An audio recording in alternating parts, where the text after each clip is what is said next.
Que la mayoría de nosotros, cuando ve la palabra tentación, inmediatamente su mente se va a la sexualidad, pero lo cierto es que nosotros podemos ser tentados de cientos de formas distintas. Eso es así.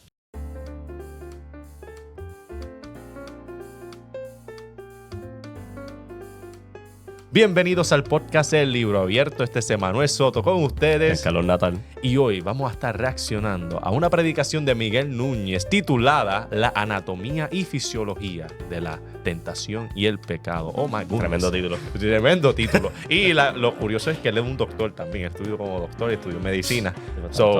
Está buena esa. Ahora, solamente vamos a reaccionar a la introducción. Por lo tanto, si quieres escucharlo por completo, el enlace va a estar en la descripción para que tú puedas escuchar completa la predicación.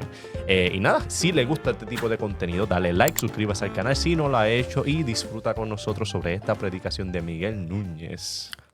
A la carta de Santiago, para nosotros ver un tema que yo creo que es vital desde el momento en que Dios creó al mundo, y me estoy refiriendo a lo que yo he titulado la anatomía y la fisiología de la tentación y el pecado. Yo creo que ese ha sido un tema crucial desde el mismo momento en que el hombre apareció en el jardín del Edén.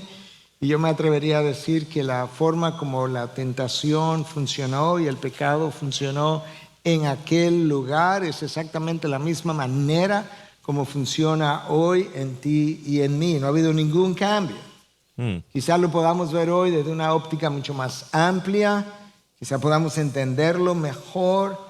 Pero lo primero que quiero mencionarte es que la mayoría de nosotros, cuando ve la palabra tentación, inmediatamente su mente se va a la sexualidad. Pero lo cierto es que nosotros podemos ser tentados de cientos de formas distintas. Eso es así. Nosotros los líderes, pudiéramos ser tentados a ser cada vez más autoconfiados. En la medida en que vemos el éxito, podemos ser tentados a atribuirnos el crédito de ese éxito. O podemos ser tentados a pensar que necesitamos una plataforma para dar a conocer nuestro nombre, hacer nuestro nombre famoso, cuando mi llamado es hacer el nombre de Cristo famoso. Amén. O podemos ser tentados a usar el poder para controlar a otros. O podemos ser tentados a tomar atajos, como hizo Sara, la esposa de Abraham, que le ofreció un atajo para poder tener un hijo, pero que no era el hijo de la promesa, para nosotros llegar a cumplir algo mucho más rápidamente de lo que aparentemente Dios está tratando de hacer. Podemos ser tentados a ganar dinero ilícitamente, podemos ser tentados, como hemos visto, aún dentro de la misma iglesia, líderes, a alterar su currículum, tratando de obtener alguna posición. Y la lista es interminable cuando pensamos en las diferentes formas que nosotros podemos ser tentados.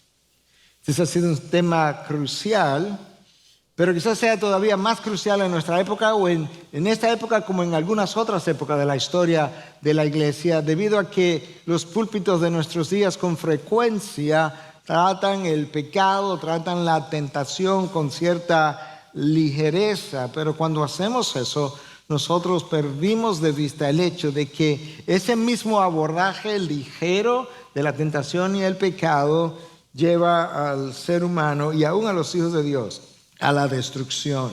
Wow.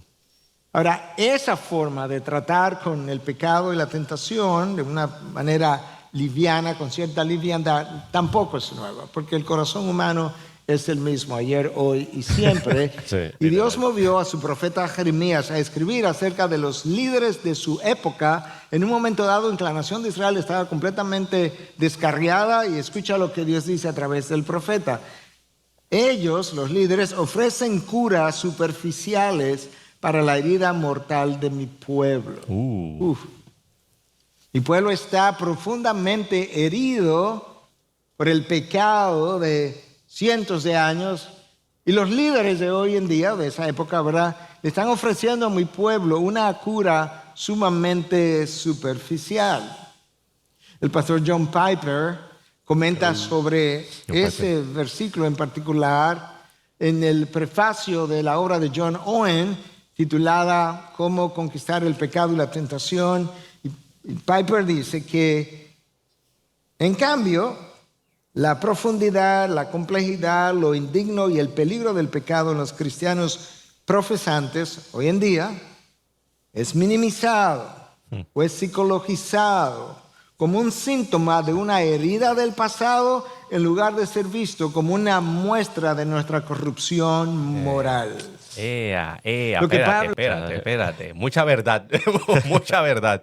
Me encantan dos cositas. Sí, es verdad, minimizamos los efectos del pecado en nuestras vidas. Eso le pasa no solamente al mundo, al cristiano también. Hay que tener mucha precaución porque nosotros somos testigos de lo que es minimizar el pecado. O sea, si tú eres humano, tú sabes lo que es el pecado. Yeah. Y es horrible, es horrible. Y también lo que estaba leyendo de John Piper, que ahora le ponemos la psicología a lo que es el pecado. Sí. No, lo que pasa es que él tiene un trauma por lo que le pasó en su niñez, sí, y por eso es que abusa a otras personas. Sí, y no se va a hacer nada a veces, o hay que tomar, o quieren tomar otros medios que pueden funcionar, porque Dios lo permite, porque pueden hacer nada, porque todavía el humano se cree que entiende. Pero como estaba leyendo, yo creo que era Jeremías o Ezequiel, no me acuerdo ahora mismo el cual mencionó, pero le está poniendo una cura superficial a una herida mortal. Eso es prácticamente el perfecto ejemplo de lo que el mundo trata de hacer con el pecado. Lo vemos con la cárcel y todo eso, ¿verdad? Si un tipo, un criminal, lo metemos en la cárcel primero para proteger la sociedad de afuera y a la misma vez que él aprenda a ponerse derecho. Ahora yo te pregunto a ti, ¿cuántas veces eso funciona? Solamente. Pocas veces. Bien pocas. Cuando tú eres un criminal, especialmente un criminal bien fuerte, como un matón, un asesino en serie, es bien difícil que cuando ellos salgan digan, no voy a volver a ser una persona nueva. De eso más tú ves esos cambios drásticos mayormente cuando encuentran a Jesucristo. Eso es así. Es lo único. Y que yo he visto una persona ir de 0 a 100, que ya ni parece otra persona, y literalmente hasta ellos se dan asco a su pasado. Eso es Dios. Porque tienen a Dios. Eso es Dios.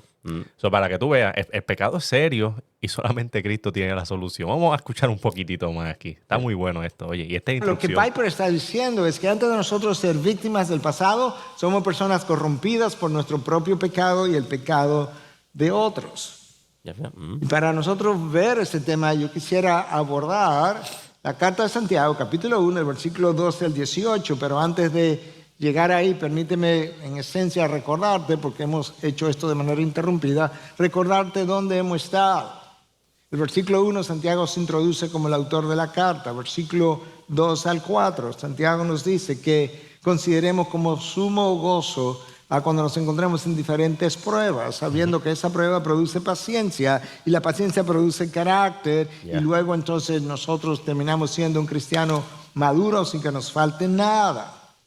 Pero inmediatamente después, en versículos 5 al 8, Santiago nos dice, pero sí, no quiero que te falte nada en tu madurez, pero si te llega a faltar sabiduría, pídela, y pídela con confianza, pídela con fe. No la pida como un hombre de doble ánimo, que es variante, que es cambiante, como las olas del mar, porque ese hombre es inestable en todos sus caminos y no debe esperar recibir nada debido a que su fe no es como debiera ser en el carácter de Dios. Y los próximos versículos, el 9, 10 y 11, lo vamos a tratar en el capítulo 2, porque hay versículos ahí que tratan con la misma condición. Pero para hoy, yo he querido hablar de algo que ha estado en mi corazón por un largo tiempo, acerca de cómo funciona la anatomía y la fisiología de la tentación y el pecado en ti y en mí por igual. No importa qué tipo de tentación sea. Y para algunos que quizás están un poco confundidos, déjame recordarte, la anatomía humana básicamente tiene que ver con la estructura del cuerpo humano, sus diferentes partes. Bien. Y la fisiología tiene que ver con el funcionamiento de esas partes. Por ejemplo, el corazón es parte de la anatomía humana. Pero cuando el corazón late y bombea sangre y recibe sangre, eso es parte de la fisiología del corazón, del funcionamiento del corazón. De manera que, a manera de analogía, yo quiero que pensemos en la anatomía del pecado como la naturaleza humana que está en ti, que está en mí, junto con nuestros sentidos, que nos permiten. Perdona que lo interrumpa, pero no tenemos mucho tiempo tampoco, porque esta predicación está muy buena. Nos quedamos la hora entera. Sí, aquí no podemos quedar, porque ya la introducción, los primeros 7 minutos, a mí me encacharon ya. Yo creo que de camino a casa voy a escuchar. Sí, vamos a dejar en el cliffhanger. Si quieres escuchar la predicación completa, mira, vaya a la descripción. Esto está excelente. Yo estoy loco ya. Yo creo que lo voy a escuchar de camino, ¿verdad? Porque se ve muy bueno. Hay que entender qué es el pecado, cuán serio es el pecado, cómo funciona, y entonces así cómo vamos a combatirlo. Sí. Yo no tengo duda que él nos va a ayudar en eso. Para vencer al enemigo tienen que entenderlo. Eso es correcto. Gente, nada, si les gustó, dale like, suscríbase si no lo ha hecho y mira, nos veremos en la próxima. Muchas gracias. Gracias.